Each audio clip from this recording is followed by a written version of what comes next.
ನಮಸ್ಕಾರ. ನಮ್ಮ ಕನ್ನಡ ನಾಡು YouTube channel ವೀಕ್ಷಕರಿಗೆ ಸ್ವಾಗತ ಹೇಳ್ತಾ, ನಾನು ಇವತ್ತಿನ ದಿನ ಒಂದು ವಿಶೇಷವಾದಂಥ ಒಂದು ಗಿಡದ ಬಗ್ಗೆ ತೋರಿಸ್ಕೊಡೋದಕ್ಕೆ ಬಂದಿದ್ದೀನಿ. ನಮ್ಮ ಮುಂದೆ ಇದೆ, ನೋಡ್ಬೋದು.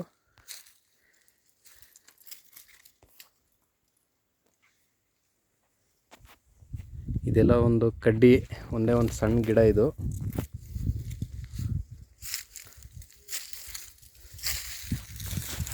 ನೋಡಿ, ಇದರಲ್ಲಿ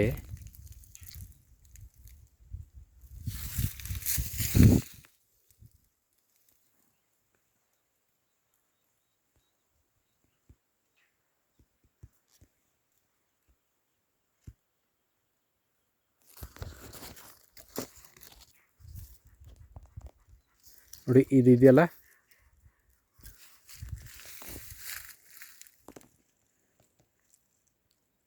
ನೋಡಿದ್ರಲ್ಲ.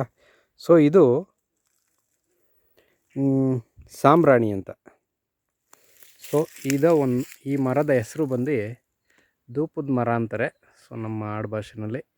ಬೇರೆ ಕಡೆ ಏನೇನಂತ ಕರೀತಾರೆ ಅಂತ ಗೊತ್ತಿಲ್ಲ. ಇದರಲ್ಲಿ ಈ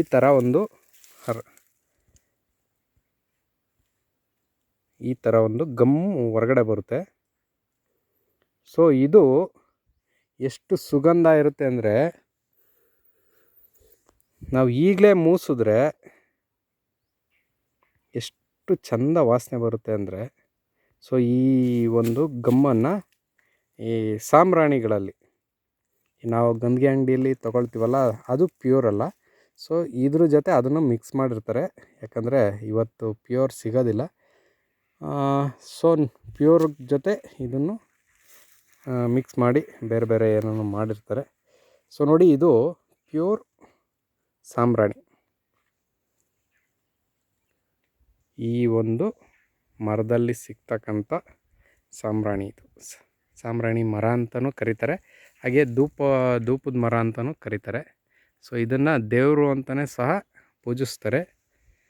ನೋಡಿದ್ರಲ್ಲ ಸ್ನೇಹಿತರೆ, ಈ ಒಂದು ಮರ ಇರೋ ಕಡೆ ಯಾರೂ ಮಟನ್ನು ಚಿಕನ್ ಏನು ಮಾಡೋದಿಲ್ಲ. ಅದು ನಮ್ಮ ಹಿಂದೂ ಸಂಪ್ರದಾಯ. ನೋಡಿದ್ರಲ್ಲ ಸ್ನೇಹಿತರೆ, ಈ ಒಂದು ಧೂಪದ ಮರದಿಂದ ಸಾಂಬ್ರಾಣಿ ಬರ್ತದೆ. ಸಾಂಬ್ರಾಣಿಯಿಂದ ನಾವು ಎಲ್ಲ ಪೂಜಾ ಕಾರ್ಯಗಳಲ್ಲಿ ಏನೋ ಧೂಪ ಹಾಕೋದಿರ್ಬೋದು, ಏನೋ ಹಿರಿಯರಿಗೆ ಧೂಪ ಹಾಕ್ತೀವಲ್ಲ, ಅದಿರ್ಬೋದು. ಹಾಗೆ ಈ ಮುಸಲ್ಮಾನರು ಇದನ್ನು ಹಾಕ್ತಾರಲ್ಲ, ಸಾಂಬ್ರಾಣಿ ಹೊಗೆ, ಅದಕ್ಕೂ ಸಹ ಇದನ್ನು ಉಪಯೋಗಿಸ್ತಾರೆ. ಇದು ತುಂಬ ಸುಗಂಧ ಭರಿತವಾಗಿರ್ತಕ್ಕಂಥ ಒಂದು ಸಾಂಬ್ರಾಣಿಯಾಗಿರ್ತದೆ. ಇದು ಒರ್ಜಿನಲ್ ಅಂದರೆ ಮರದಿಂದ ಬಂದಿರತಕ್ಕಂಥ ಒಂದು ಸಾಂಬ್ರಾಣಿ. ಓಕೆ ಸ್ನೇಹಿತರೆ, ಈ ಒಂದು ಧೂಪದ ಮರ ಹಾಗೆ ಸಾಂಬ್ರಾಣಿ ಬಗ್ಗೆ ತಮಗೇನು ಅನಿಸುತ್ತೆ ದಯವಿಟ್ಟು ಕಮೆಂಟ್ ಬಾಕ್ಸಲ್ಲಿ ತಿಳಿಸಿ ಅಂತ ಹೇಳ್ತಾ, ನಾನು ಈ ಒಂದು ವಿಡಿಯೋನ ಮುಗಿಸ್ತಾ ಇದ್ದೀನಿ. ನಮಸ್ಕಾರಗಳು. ಹಾಗೆ ನನ್ನ ಚಾನಲನ್ನು ಯಾರು ಸಬ್ಸ್ಕ್ರೈಬ್ ಮಾಡ್ಕೊಂಡಿಲ್ಲ ದಯವಿಟ್ಟು ಸಬ್ಸ್ಕ್ರೈಬ್ ಮಾಡ್ಕೊಳ್ಳಿ.